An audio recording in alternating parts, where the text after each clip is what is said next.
남편의 관이 땅속으로 내려가고 사흘째 되던 아침이었다. 은행에서 전화가 걸려온 것은 8시 10분이었다. 윤정숙님 앞으로 된 통장이 모두 12개 있습니다. 정숙은 평생 자기 이름으로 통장을 만들어 본 적이 없었다. 안녕하세요. 오늘 전해드릴 사연은 남편을 떠나보낸 지 사흘 만에 자기 이름으로 된 낯선 통장 12개를 발견한 한 여자의 이야기입니다. 그 통장 안에 무엇이 들어 있었는지 끝까지 함께 해주세요. 시작 전에 구독과 좋아요는 큰 힘이 됩니다. 수화기를 잡은 손이 저절로 떨렸다. 뭔가 잘못 아신 것 같은데요. 정숙이 조심스럽게 말했다. 윤정숙님, 본인 명의가 확실합니다. 직원이 차분하게 대답했다. 인감과 신분증만 가지고 오시면 됩니다. 그 목소리는 사무적이었다. 전화가 끊긴 뒤에도 정숙은 한참을 부엌에 서 있었다. 창밖에는 장례식장에서 실려온 조화가 아직 마당에 쌓여 있었다. 남편 강만호는 나흘 전 새벽 화장실 문 앞에서 쓰러졌다. 물 한 컵 마시러 나갔던 사람이 그대로 주저앉았다. 구급차가 오는 10분이 정숙에게는 10년 같았다. 병원에서 들은 말은 심근경색 단 4글자였다. 40해를 함께 산 사람이 인사 한마디 없이 갔다. 정숙은 그날부터 지금까지 제대로 울지도 못했다. 발인 다음 날 큰아들 태석이 먼저 집에 들어왔다. 태석은 상복을 벗지도 않고 안방 서랍부터 열었다. 어머니, 아버지 도장 어디 두셨어요? 태석이 물었다. 아직 49제도 안 지났다. 정숙이 낮게 말했다. 그런 소리 하실 때가 아니에요. 태석이 서랍을 더 깊이 뒤졌다. 은행이 계좌를 묶으면 어머니만 고생하십니다. 태석의 말투에는 걱정보다 조급함이 앞서 있었다. 뒤따라 들어온 며느리 현주가 신발을 벗으며 거들었다. 어머님, 요즘은 상속 절차를 빨리 밟는 게 낫대요. 정숙은 아무 대답도 하지 않고 물을 올렸다. 저녁에는 딸 미연까지 내려와 세 남매가 거실에 모였다. 오빠, 아버지 앞으로 된 게 그 아파트 하나뿐이야. 미연이 물었다. 그러니까 문제라는 거다. 태석이 담배를 만지작거렸다. 미연아, 너는 좀 가만히 있어라. 태석의 목소리가 거칠어졌다. 정숙은 부엌에 서서 그 말들을 다 듣고 있었다. 자식들은 아버지가 죽은 자리보다 아버지가 남긴 것을 먼저 셌다.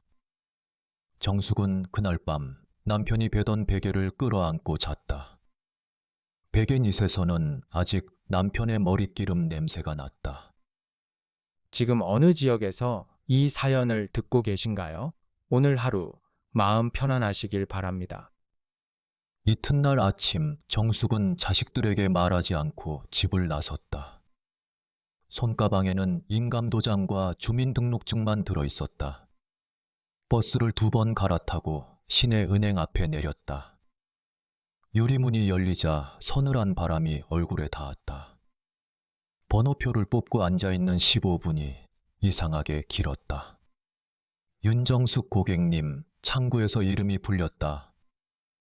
안내를 맡은 사람은 40쯤 되어 보이는 여자 차장이었다. 어머님, 안쪽 상담실로 들어가시겠어요? 차장이 조용히 권했다. 상담실 문이 닫히자 바깥 소리가 뚝 끊겼다. 차장은 서류 봉투 하나를 책상 위에 올려놓았다. 봉투 안에서 나온 것은 낡은 통장 12권이었다. 표지가 색이 다 바랜 것도 있었고 새 것처럼 빳빳한 것도 있었다. 정숙은 손을 뻗지 못하고 그저 내려다보았다. 첫 개설일이 21년 전입니다. 차장이 설명했다. 21년이라는 말에 정숙의 어깨가 한 번 흔들렸다. 21해 전이면 남편의 공장이 문을 닫던 해였다. 빚쟁이들이 대문을 발로 차던 바로 그 겨울이었다. 그의 정숙은 식당 주방에 들어가 14년을 일했다. 손목이 2번 나가고 무릎에 물이 3번 찼다. 그 세월 동안 통장이 조용히 늘어나고 있었다는 뜻이었다. 어머님, 통장마다 겉장에 메모가 붙어 있습니다. 차장이 첫 번째 통장을 정숙 쪽으로 밀어주었다. 겉장에는 남편의 삐뚤한 글씨가 남아 있었다. 정숙 병원비 딱 4글자였다. 2번째 통장에는 집술이라고 적혀 있었다. 3번째에는 손녀 지우 학자금이라고 적혀 있었다. 정숙은 그제야 손끝으로 글씨를 더듬었다. 이 사람이 이걸 다 혼자 적었단 말이지요? 정숙이 물었다. 2해 전부터는 직접 오시기 힘들어 우편으로 처리하셨어요. 차장의 대답에 정숙은 잠시 숨을 골랐다. 남편은 아픈 몸으로 혼자 이 은행을 드나들었던 것이다. 그러면서도 집에서는 통장 이야기를 단 한 번도 꺼내지 않았다. 통장은 4번째, 5번째로 넘어갔다. 문중산소, 정숙 환갑여행, 겨울 기름값이라고 적혀 있었다. 정숙은 가보지도 못한 환갑여행 통장 앞에서 눈을 감았다. 11번째까지는 모두 이 집 안의 일이었다. 그런데 마지막 12번째 통장에서 차장의 손이 멈췄다. 어머님, 이건 명의가 조금 다릅니다. 정숙은 고개를 들었다. 이 통장만 예금주가 다른 분으로 되어 있습니다. 겉장에는 남편의 글씨로 이름 석자만 적혀 있었다. 한영선. 정숙은 그 이름을 소리내어 한번 읽어보았다. 40해를 산 사람의 입에서 한 번도 나온 적 없는 이름이었다. 이 통장에는 매달 200만 원씩 들어갔습니다. 차장이 말했다. 몇 해나 그랬습니까? 정숙이 겨우 물었다. 10년째입니다. 라는 대답이 돌아왔다. 상담실 형광등 소리가 갑자기 크게 들렸다. 정숙은 통장 12건을 가방에 넣고 은행을 나왔다. 버스 안에서 창밖을 봤지만 아무것도 눈에 들어오지 않았다. 집에 돌아오니 태석의 차가 마당에 서 있었다. 정숙은 통장을 식탁 위에 올려놓고 물부터 마셨다. 어머니, 이게 다 뭐예요? 태석이 다가왔다. 네 아버지가 남긴 거다. 정숙이 짧게 말했다. 태석은 통장을 한 권씩 넘겨보다가 맨 아래에서 멈췄다. 12번째 통장 겉장을 본 순간이었다. 태석의 얼굴에서 핏기가 한꺼번에 빠져나갔다. 손에 들고 있던 통장이 식탁 위로 떨어졌다. 어머니, 이 통장 어디서 났어요? 태석의 목소리가 갈라졌다. 정숙은 그 순간 알아차렸다. 자기는 모르는 이름을 아들은 알고 있었다. 잘못 보신 걸 거예요. 태석이 서둘러 통장을 덮었다. 너 지금 이 이름을 알고 있잖니? 정숙이 아들을 똑바로 보았다. 모르는 사람이에요. 태석은 눈을 마주치지 않았다. 태석은 그 말만 남기고 마당으로 나가 담배를 물었다. 유리창 너머로 아들의 어깨가 잘게 흔들리는 게 보였다. 정숙은 식탁에 앉아 떨어진 통장을 제자리에 놓았다. 40해를 함께 산 남자와 44 먹은 아들이 있었다. 그 둘이 나눠 가진 비밀에서 자기만 빠져 있었다. 그날 밤 정숙은 남편이 쓰던 작은 방으로 들어갔다. 옷장을 열자 회색 잠바 하나가 걸려 있었다. 남편이 마지막 겨울까지 입던 옷이었다. 주머니에는 접힌 약봉지와 버스 카드가 들어 있었다. 정숙은 옷을 그대로 안고 한참을 앉아 있었다. 다음 날 아침에는 딸 미연이 먼저 부엌으로 내려왔다. 엄마, 어젯밤에 오빠랑 무슨 일 있었어? 미연이 물었다. 미연아, 너희 아버지 통장 이야기를 좀 하자. 정숙이 말했다. 통장이라니 아파트 말고 또 있어. 미연의 목소리가 커졌다. 12개다. 정숙이 짧게 대답했다. 미연은 숟가락을 놓고 어머니 앞에 앉았다. 엄마, 그거 다 엄마 이름으로 된 거 맞지? 11개는 내 이름이고 하나는 아니다. 그 하나가 누구 건데? 미연이 다그쳤다. 정숙은 대답 대신 12번째 통장을 딸 앞으로 밀었다. 미연은 겉장을 보더니 표정이 굳어버렸다. 한영선, 미연이 그 이름을 천천히 읽었다. 미연아, 너도 아는 이름이냐? 정숙이 물었다. 몰라, 처음 들어. 미연은 고개를 저었다. 그런데 엄마, 매달 200씩이면 이게 무슨 뜻이겠어? 딸의 말끝이 이상한 쪽으로 휘어지고 있었다. 정숙은 그 말을 끝까지 듣지 않고 자리에서 일어섰다. 사흘 뒤 일요일, 자식들이 모두 집에 모였다. 태석이 부른 자리였고 며느리 현주까지 함께 왔다.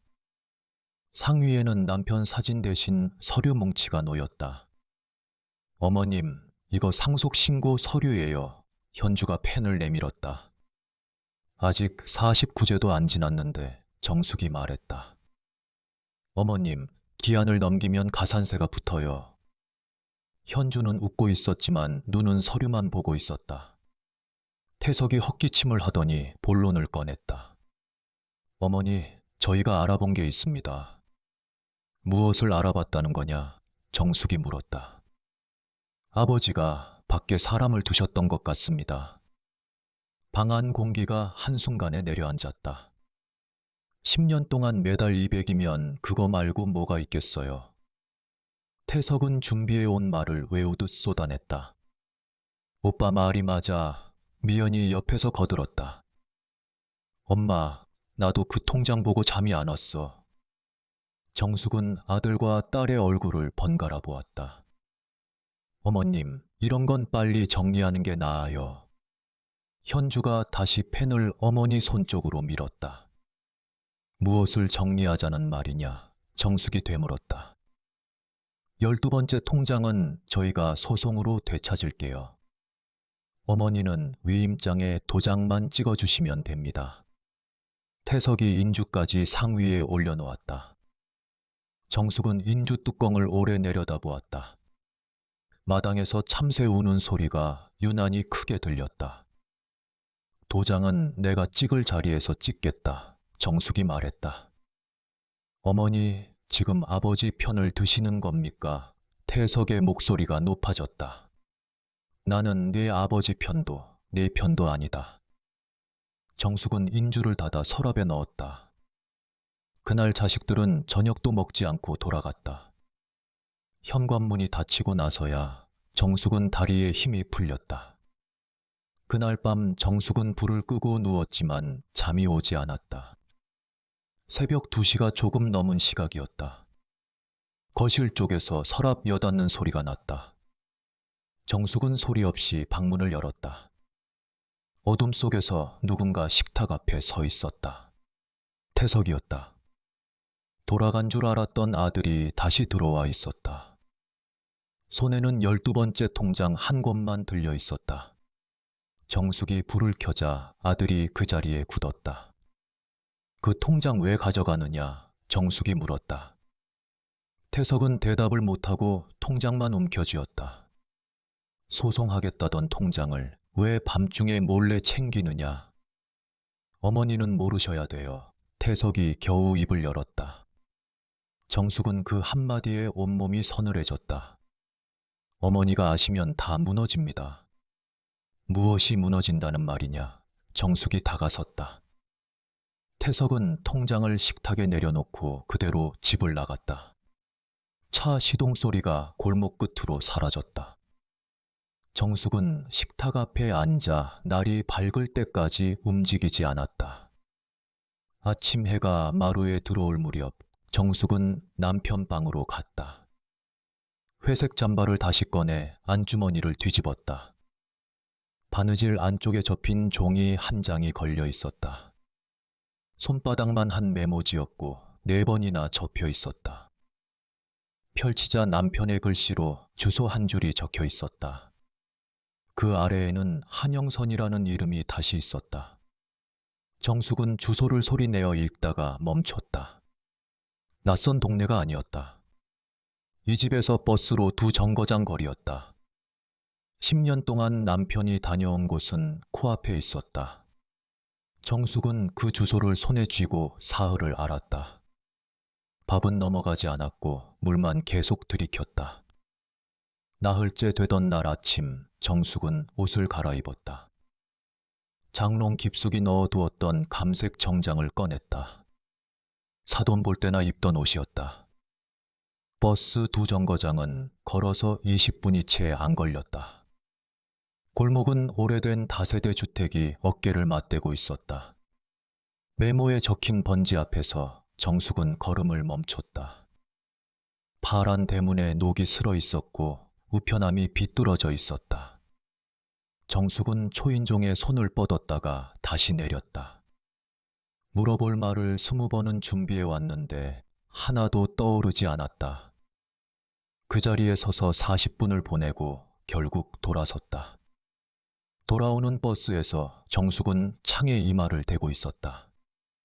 남편이 이 길을 10년간 오갔다는 생각이 떠나지 않았다.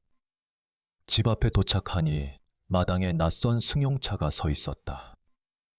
현관에는 처음 보는 남자가 신발을 벗고 있었다. 어머님, 부동산에서 오신 분이에요. 현주가 나와서 말했다. 내 집에 왜 부동산이 오느냐? 정숙이 물었다. 시세만 한번 보러 오신 거예요. 며느리는 태연했다. 남자는 안방까지 들어가 창문을 열어보고 있었다.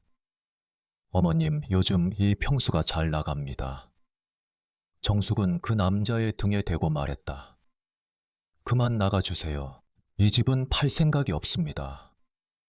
남자는 머쓱하게 웃으며 명함을 두고 갔다. 문이 닫히자 현주의 얼굴에서 웃음기가 사라졌다. 어머님, 왜 저희를 자꾸 나쁜 사람 만드세요? 나는 아무 말도 한 적이 없다. 정숙이 대답했다.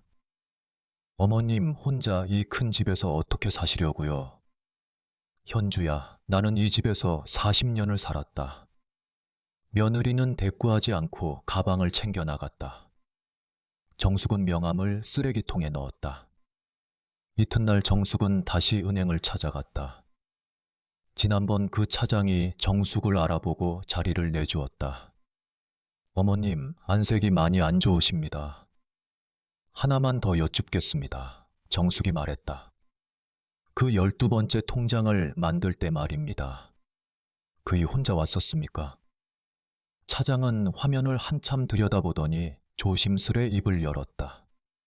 개설 당시 서류에 동행인 서명이 남아 있습니다. 정숙은 무릎 위에 놓은 손을 꽉 쥐었다. 누구입니까? 정숙이 물었다. 강태성님이십니다. 정숙은 그 이름을 듣고도 한동안 표정을 바꾸지 못했다. 10년 전이면 태석이 34시던 해였다. 그의 아들은 회사를 그만두고 반년을 집에 처박혀 있었다. 정숙은 그때 아들이 그저 실직한 줄로만 알았다. 은행을 나오는데 다리가 후들거려 화단에 앉았다. 아버지의 여자를 아들이 알고 있을 리는 없었다. 그런데 아들이 그 통장 개설 자리에 함께 있었다. 그러면 이 돈은 여자에게 가는 돈이 아니었다. 정숙은 처음으로 완전히 다른 방향을 생각하기 시작했다. 그날 저녁 태석에게서 전화가 걸려왔다. 어머니, 내일 시간 좀 비워두세요. 태석이 말했다. 무슨 일이냐? 정숙이 물었다. 큰 병원에 예약을 잡아놨습니다. 나는 아픈 데가 없다. 요즘 어머니 판단이 흐리신 것 같아서요. 검사 한번 받아보시는 게 좋겠습니다. 태석의 목소리는 이상하리만치 부드러웠다. 정숙은 수화기를 든 채 오래 침묵했다. 태석아, 그 검사 결과로 무엇을 하려고 그러니? 어머니를 위해서 그러는 겁니다. 나를 위한 일이면 왜 네 목소리가 떨리느냐? 전화는 그대로 끊겼다. 다음 날 아침 미연이 혼자 집에 찾아왔다. 엄마, 오빠가 변호사를 만났대. 미연이 말했다. 무슨 변호사냐? 정숙이 물었다. 성년 후견이라는 거래. 미연아, 그게 무슨 뜻인지 너는 아느냐? 엄마 대신 오빠가 재산을 관리하는 거라던데. 딸은 말끝을 흐리며 어머니를 살폈다. 엄마, 나는 오빠 편 아니야. 미연아, 너는 저번에 오빠 말이 맞다고 했다. 그때는 나도 화가 나서 그랬지. 정숙은 딸의 손을 잡았다가 곧 놓았다. 자식이 자식을 고자질하는 집이 되어 있었다. 그날 밤 정숙은 감색 정장을 다시 다렸다. 다림질을 하면서 마음이 조용해지는 걸 느꼈다. 남편이 감춘 것을 자식에게 물어서는 답이 없었다. 답은 파란 대문 안에 있었다. 이튿날 정숙은 9시가 되기 전에 그 골목에 도착했다. 이번에는 망설이지 않고 초인종을 눌렀다. 안에서 슬리퍼 끄는 소리가 천천히 다가왔다. 문틈으로 예수는 넘어 보이는 여자가 얼굴을 내밀었다. 머리가 반쯤 새었고 눈매가 몹시 지쳐 있었다. 어떻게 오셨어요? 여자가 물었다. 강만호라는 사람을 아십니까? 정숙이 말했다. 여자의 손이 문고리에서 미끄러졌다. 잠깐의 침묵이 골목을 가득 채웠다. 윤정숙 씨, 맞으시지요? 여자가 먼저 이름을 불렀다. 정숙은 숨을 삼켰다. 언젠가는 꼭 오실 줄 알았습니다. 대문 안은 좁은 마당이었고 화분 몇 개가 놓여 있었다. 들어오세요. 여자가 문을 활짝 열어주었다. 정숙은 신발을 벗으면서도 손이 떨렸다. 현관에 남자 슬리퍼 한 켤레가 가지런히 놓여 있었다. 발등이 넓고 뒤축이 한쪽만 다른 슬리퍼였다. 정숙은 그 슬리퍼를 보고 자리에 못 박힌 듯 섰다. 40년을 그 걸음걸이 뒤를 따라다녔다. 남편의 슬리퍼가 남의 집 현관에 있었다. 거실은 좁았지만 볕이 잘 들었다. 문턱마다 나무 경사판이 덧대어져 있었다. 화장실 문 옆에는 쇠로 된 손잡이가 박혀 있었다. 정숙은 그것들이 무엇을 뜻하는지 금세 알아보았다. 이 집에는 걷지 못하는 사람이 살고 있었다. 앉으세요. 물 한 잔 드리겠습니다. 여자가 말했다. 정숙은 물잔을 받아들고도 입에 대지 못했다. 성함이 한영선 씨 맞습니까? 정숙이 먼저 물었다. 맞습니다. 여자가 짧게 대답했다. 영선 씨는 우리 그 일을 어떻게 아십니까? 영선은 대답 대신 안방 쪽 문을 흘끗 보았다. 그 순간 문이 열리고 바퀴 소리가 났다. 휠체어에 앉은 30살쯤 되어 보이는 남자가 나왔다. 얼굴은 창백했고 다리 위에 담요가 덮여 있었다. 엄마, 손님 오셨어요. 청년이 말했다. 준호야, 방에 들어가 있어라. 영선이 다급하게 말했다. 청년은 어머니 말을 듣지 않고 정숙을 바라보았다. 혹시 어르신 사모님이십니까? 준호가 물었다. 정숙은 대답을 못하고 고개만 끄덕였다. 청년의 눈에 순식간에 물기가 차올랐다. 장례식에 못 가서 죄송합니다. 준호가 말했다. 정숙은 그제야 물잔을 내려놓았다. 이 집 사람들은 남편이 죽은 것을 이미 알고 있었다. 아무도 알려준 적이 없는데도 알고 있었다. 어떻게 하셨습니까? 정숙이 물었다. 매달 오시던 분이 2달째 안 오시면 압니다. 준호의 목소리는 담담했지만 어깨가 떨리고 있었다. 영선이 아들의 휠체어를 잡고 방으로 밀어 넣었다. 문이 닫히자 거실이 다시 조용해졌다. 영선 씨, 이제 말씀해 주십시오. 정숙이 말했다. 10년 전 봄이었습니다. 영선이 입을 열었다. 우리 준호가 20살이었고 대학 2학년이었습니다. 새벽에 아르바이트를 마치고 자전거로 집에 오던 길이었습니다. 정숙은 무릎 위에서 손가락을 말아 쥐었다. 횡단보도 앞에서 차에 치였습니다. 척추가 부러졌고 다시는 못 걷게 되었습니다. 거실 시계 초침 소리가 유난히 크게 들렸다. 그이가 그 자리에 있었습니까? 정숙이 겨우 물었다. 영선은 그 질문에 바로 대답하지 않았다. 사고 나고 사흘 뒤에 병원으로 찾아오셨습니다. 그날부터 10년을 하루도 안 빠지고 오셨습니다. 그러면 사고를 낸 사람이 그이입니까? 영선의 입술이 몇 번 달싹였다가 다물렸다. 그건 제 입으로는 말씀드릴 수가 없습니다. 왜 못하십니까? 정숙의 목소리가 높아졌다. 그 어른께 약속을 했습니다. 무슨 약속을 그렇게까지 지키십니까? 사모님께는 절대 말하지 않기로 했습니다. 정숙은 그 말에 도리어 말문이 막혔다. 남편이 지키려던 것은 자기 체면이 아니었다. 그렇다면 그이는 무엇을 감춘 것인가? 정숙은 거실을 둘러보다 벽에 걸린 액자를 보았다. 휠체어에 앉은 준호 옆에 남편이 서 있는 사진이었다. 벚꽃이 핀 병원 마당이었고 남편은 환하게 웃고 있었다. 집에서는 몇 해째 웃는 얼굴을 본 적이 없었다. 정숙은 그 사진 앞에서 처음으로 눈물이 났다. 원망도 아니고 질투도 아닌 이상한 눈물이었다. 영선이 휴지를 뽑아 정숙에게 건넸다. 사모님, 저희도 이 돈이 편하지 않았습니다. 영선 씨, 10년이면 짧은 세월이 아닙니다. 처음 3년은 수술비였고, 그 다음은 간병비였습니다. 저도 일을 나갈 수가 없었습니다. 영선 씨는 그동안 무엇으로 버티셨습니까? 부업으로 봉투를 붙였습니다. 하루에 2,000장씩요. 정숙은 그 여자의 손끝을 보았다. 손가락 마디마다 굳은 살이 검게 박혀 있었다. 정숙은 자기 손을 내려다보았다. 식당 주방에서 14년 동안 얻은 손이 거기 있었다. 두 여자의 손이 이상하게도 닮아 있었다. 정숙은 자리에서 일어섰다. 이 집을 오늘 처음 왔다는 게 미안해집니다. 아닙니다. 사모님이 오실 자리가 아니었습니다. 영선이 대문까지 따라 나와 정숙을 배웅했다. 골목을 나서려는데 영선이 정숙을 불러 세웠다. 사모님, 한 가지만 여쭙겠습니다. 말씀하세요. 정숙이 돌아섰다. 이제 그만 오시라고 아드님께 전해주시면 안 되겠습니까? 정숙은 그 자리에서 걸음이 멎었다. 지금 누가 온다고 하셨습니까?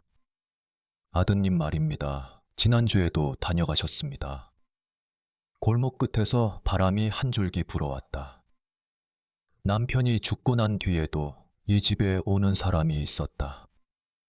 정숙은 다시 골목 안으로 두 걸음 들어섰다. 영선 씨, 우리 아들이 여기를 왜 옵니까? 사모님, 정말 모르고 계셨습니까? 영선이 되물었다. 나는 오늘 처음 이 대문을 봤습니다. 영선은 잠시 눈을 감았다가 천천히 입을 열었다. 지난주에 오셔서 통장을 정리하겠다고 하셨습니다. 정리라니 무슨 소리입니까? 정숙이 물었다. 앞으로 돈은 못 보내니 그리 알라고 하셨습니다. 그러면서 종이 한 장에 서명을 하라고 하셨습니다. 영선 씨, 그 종이에 무엇이 적혀 있었습니까? 다시는 이 일을 입 밖에 내지 않겠다는 내용이었습니다. 서명은 하셨습니까? 안 했습니다. 준호가 못하게 했습니다. 정숙은 고개를 숙였다. 죄송합니다. 정숙이 말했다. 사모님이 사과하실 일이 아닙니다.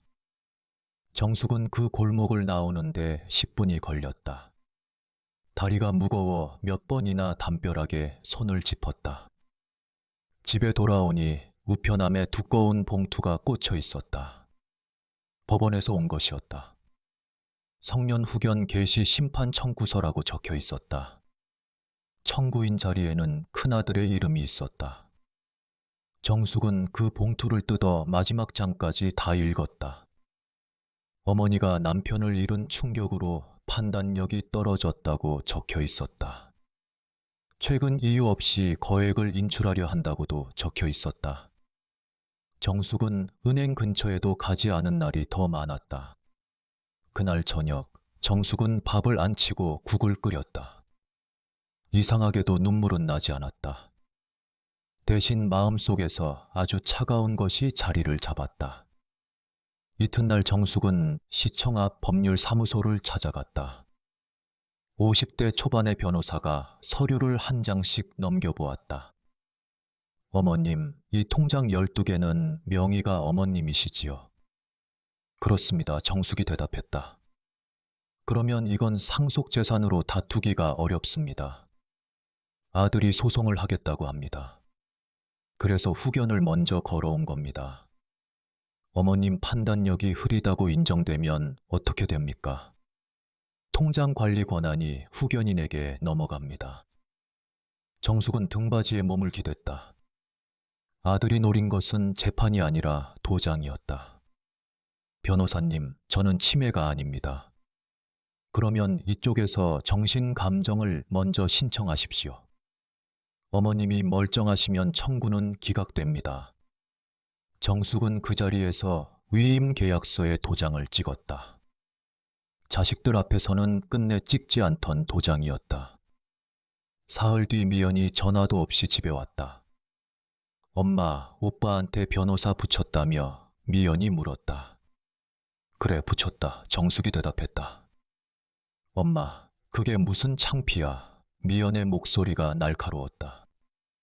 미연아, 창피한 건 나를 미친 사람 만든 쪽이다. 오빠는 엄마 지키려고 그러는 거잖아. 미연아, 너 요즘 새언니랑 자주 만나느냐? 딸은 대답을 하지 않고 컵만 만졌다. 새언니가 아파트 지분을 나눠준다고 하더냐? 엄마가 왜 그런 소리를 해? 미연이 벌떡 일어섰다. 앉아라. 나는 아직 말이 안 끝났다. 미연은 그대로 신발을 신고 나가버렸다. 정숙은 딸이 놓고 간 컵을 한참 바라보았다. 그 주 토요일, 정숙은 태석을 집으로 불렀다. 아들은 서류 가방을 들고 왔다.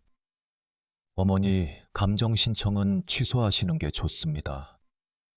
태석아, 밥부터 먹자. 정숙이 말했다. 두 사람은 오랜만에 마주 앉아 밥을 먹었다. 정숙은 아들 국그릇에 고기를 덜어주었다. 태석은 몇 술 뜨다가 수저를 놓았다. 그 봄에 너는 왜 회사를 그만뒀느냐? 정숙이 물었다. 무슨 봄이요? 태석의 목소리가 흔들렸다. 10년 전 봄 말이다. 태석은 물을 마시고 컵을 내려놓았다. 회사가 어려워서 나온 거라고 말씀드렸잖아요. 태석아, 파란 대문집을 아느냐? 그 순간 아들의 손에서 컵이 미끄러졌다. 물이 상위로 번져나갔다. 정숙은 행주를 집어 천천히 물을 닦았다. 어머니, 거기를 왜 가셨어요? 태석이 물었다. 내 아버지 잠바 안에서 주소가 나왔다. 태석은 자리에서 일어나 방 안을 걸어 다녔다. 어머니, 아무것도 모르시는 게 낫습니다. 그 말을 지난번에도 했다. 아버지가 그렇게 해오신 겁니다. 그러니까 내야 아버지가 무엇을 했느냐고 묻는 거다. 태석은 대답하지 않고 가방을 들었다. 현관에서 신발을 신다가 아들이 낮게 말했다. 이번 4월이면 다 끝납니다. 무엇이 끝난다는 말이냐? 정숙이 물었다. 문이 닫혔고 대답은 없었다. 그날 밤 11시가 넘어 휴대전화가 울렸다. 모르는 번호였고 목소리는 젊었다. 사모님, 저 준호입니다. 정숙은 벽시계를 올려다보았다. 어르신이 3년 전에 저한테 맡기신 게 있습니다. 사모님께 직접 드리라고 하셨습니다. 이튿날 아침 정숙은 파란 대문 앞에 다시 섰다. 이번에는 초인종을 누르기 전에 문이 먼저 열렸다. 준호가 휠체어를 밀고 마당까지 나와 있었다. 어서 들어오세요, 준호가 말했다. 영선은 아침 일찍 부업 물건을 받으러 나가고 없었다. 준호는 방으로 들어가 서랍장 아래 칸을 열었다. 거기서 갈색 봉투 하나를 꺼냈다. 봉투는 세월에 눌려 모서리가 닳아 있었다. 어르신이 3년 전 겨울에 주셨습니다. 준호가 말했다. 왜 3년이나 가지고 있었습니까? 정숙이 물었다. 당신이 죽거든 그때 드리라고 하셨습니다. 정숙은 봉투를 받아 무릎 위에 올려놓았다.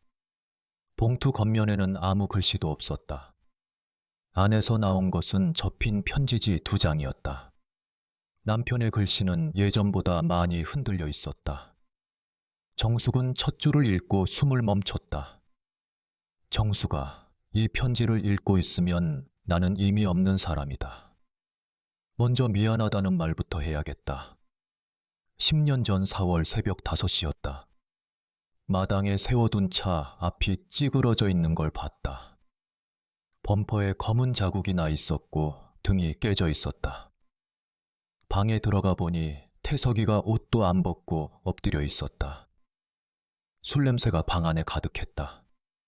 흔들어 깨웠더니 그 자리에서 오줌을 쌌다. 사람을 쳤다고 했다. 자전거를 탄 아이였다고 했다. 무서워서 그냥 왔다고 했다. 정숙은 편지를 쥔 손을 무릎에 눌렀다. 종이가 손끝에서 자꾸 미끄러졌다. 나는 그날 아침에 파출소에 데려가려고 했다. 현관까지 끌고 나갔다. 그때 며느리가 뛰어나와 내 다리를 붙잡았다. 배가 만삭이었다. 지우가 나오기 열흘 전이었다. 나는 그 배를 보고 손을 놓았다. 그 한 번 놓은 손 때문에 10년을 갚으며 살았다. 정숙은 잠시 편지를 내려놓고 눈을 감았다. 손녀 지우의 돌잔치가 떠올랐다. 그의 남편은 잔치상 앞에서 술을 한 잔도 마시지 않았다. 다들 남편이 건강 때문에 끊은 줄 알았다. 정숙은 다시 편지를 들었다. 병원에 가서 그 어머니를 만났다. 그 여자는 나를 때리지도 않고 울지도 않았다. 그저 아들 발을 주무르고 있었다. 나는 그 앞에서 무릎을 꿇었다. 신고를 안 하는 대신 평생 책임지겠다고 했다. 부끄러운 거래였다. 나는 아들을 살린 게 아니라 아들을 죽인 것이다. 죄를 치르지 않은 사람은 사람이 되지 못한다. 태석이가 지금 저렇게 된 것도 내 탓이다. 정숙은 손등으로 눈을 눌렀다. 편지지 아래쪽이 눈물로 번지기 시작했다. 통장 이야기를 해야겠다. 12개를 다 당신 이름으로 만든 이유가 있다. 내 이름으로 두면 내가 죽는 날 자식들이 다 나눠 갖는다. 그러면 준호에게 갈 돈이 끊긴다. 당신 이름이면 아무도 못 건드린다. 도장 한 번을 안 찍고 40년을 산 사람이니까. 정숙은 그 대목에서 소리를 내어 울었다.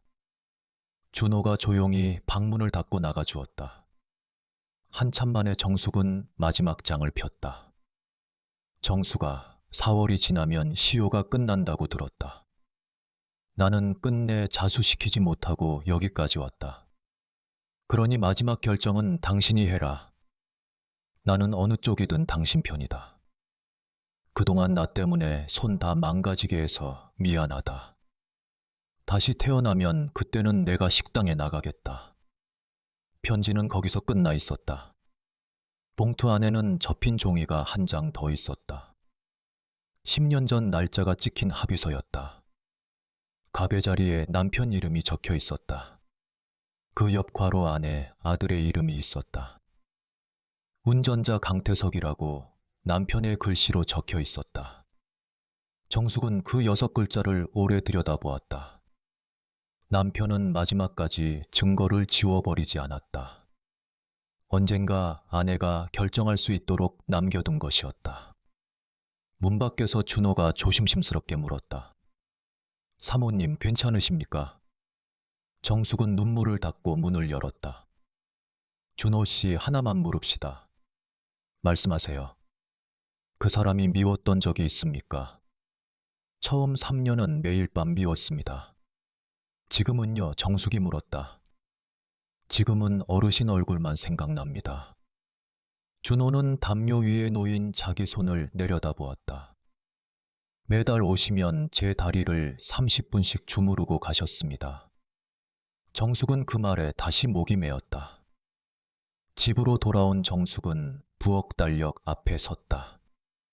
4월 첫날까지 열일해가 남아 있었다. 정숙은 다음 날 아침 변호사 사무실 문을 두드렸다. 어머님, 정신감정 결과가 어제 도착했습니다. 변호사가 봉투를 열어 보여주었다. 인지 기능 정상, 판단 능력에 이상 없음이라고 적혀 있었다. 후견 청구는 기각될 겁니다. 변호사가 말했다. 정숙은 그 종이를 접어 가방에 넣었다. 변호사님, 다른 걸 여쭙겠습니다. 정숙은 합의서 사본을 책상 위에 올려놓았다. 변호사는 그것을 읽더니 안경을 벗었다. 어머님, 이건 성격이 완전히 다른 문제입니다. 4월이면 시효가 끝난다고 들었습니다. 도주치상은 10년입니다. 날짜로 따집니다. 그러면 4월 전에만 하면 됩니까? 고소는 피해자 쪽에서 해야 힘이 있습니다. 그 집에서는 하고 싶어 하지 않습니다. 그러면 남은 길은 하나입니다. 변호사가 말했다. 본인이 직접 걸어 들어가는 겁니다. 자수하면 무엇이 달라집니까? 정숙이 물었다. 형은 줄고 사람은 남습니다. 정숙은 그 말을 몇 번이나 속으로 되뇌었다. 그날 오후 정숙은 파란 대문 집에 마지막으로 갔다.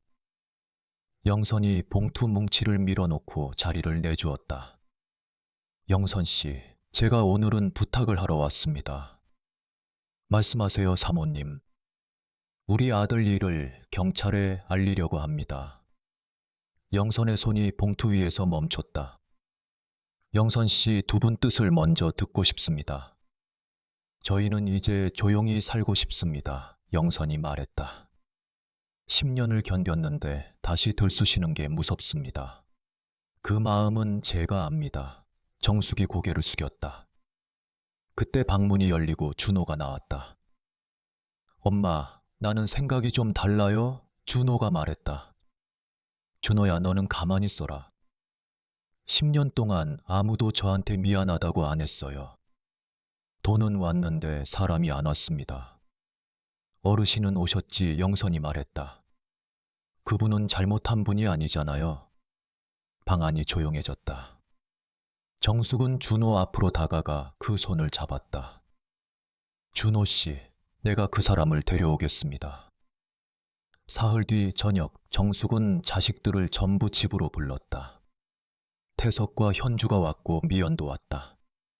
상위에는 반찬 대신 서류 봉투 하나가 놓여 있었다.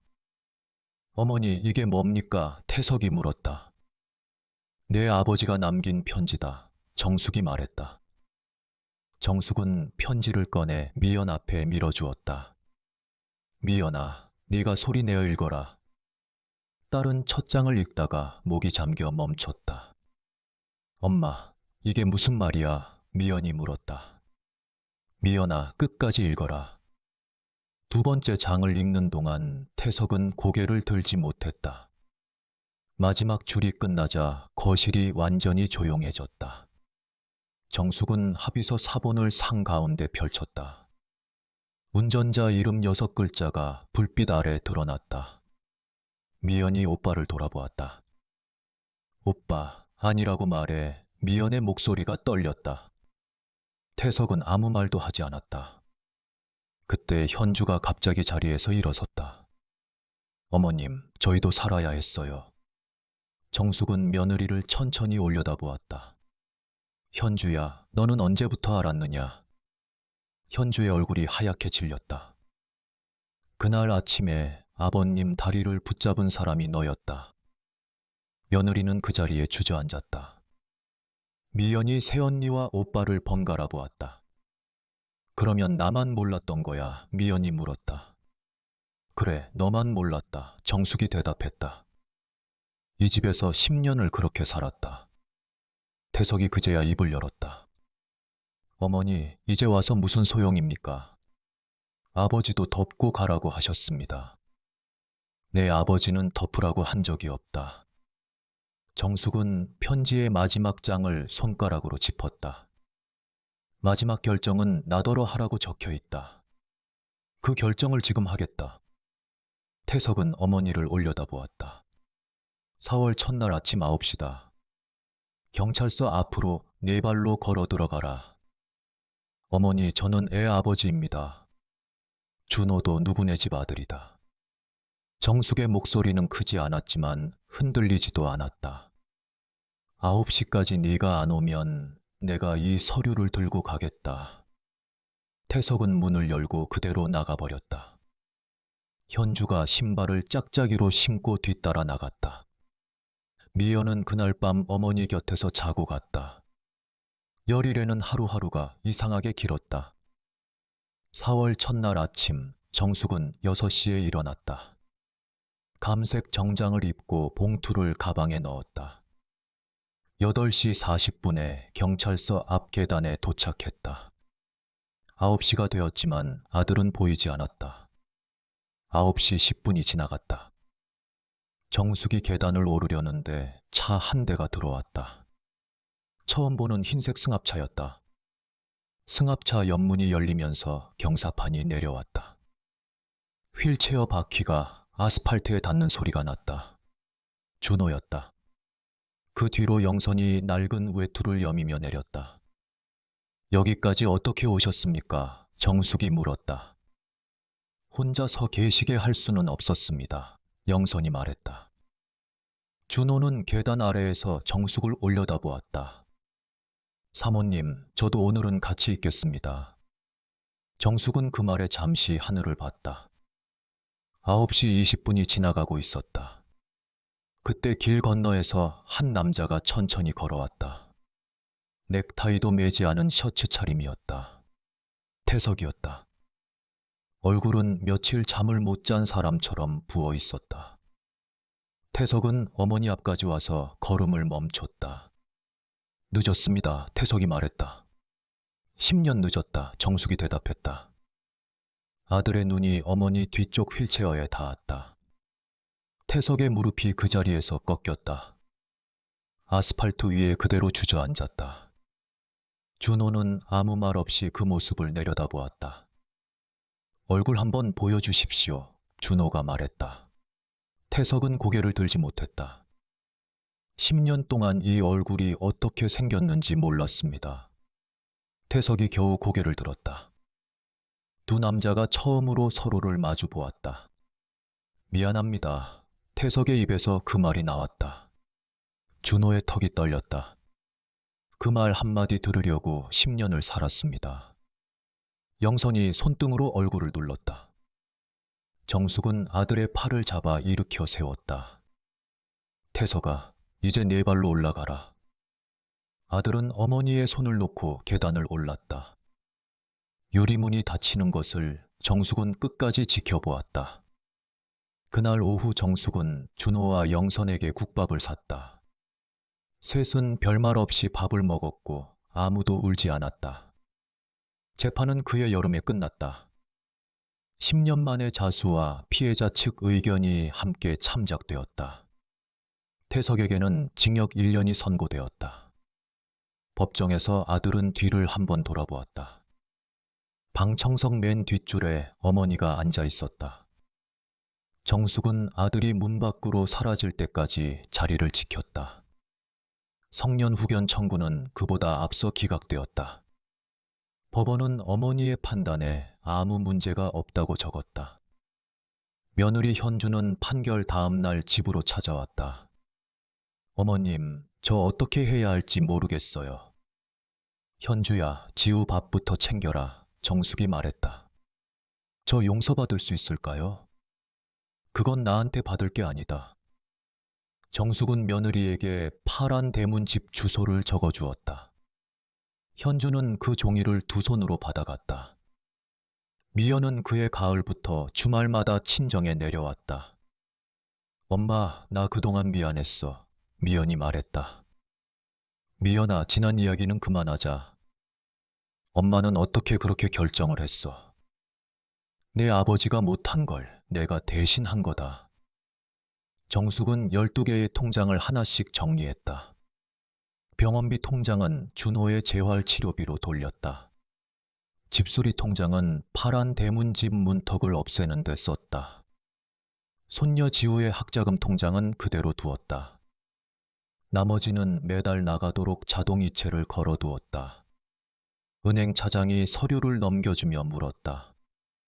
어머님 몫은 어떻게 하시겠습니까? 나는 환갑여행 통장 하나면 됩니다. 정숙이 말했다.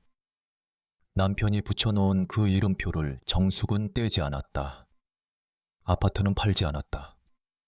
대신 방 하나를 비워 준호의 재활 도구를 두었다. 준호는 주에 2번 정숙의 집으로 왔다.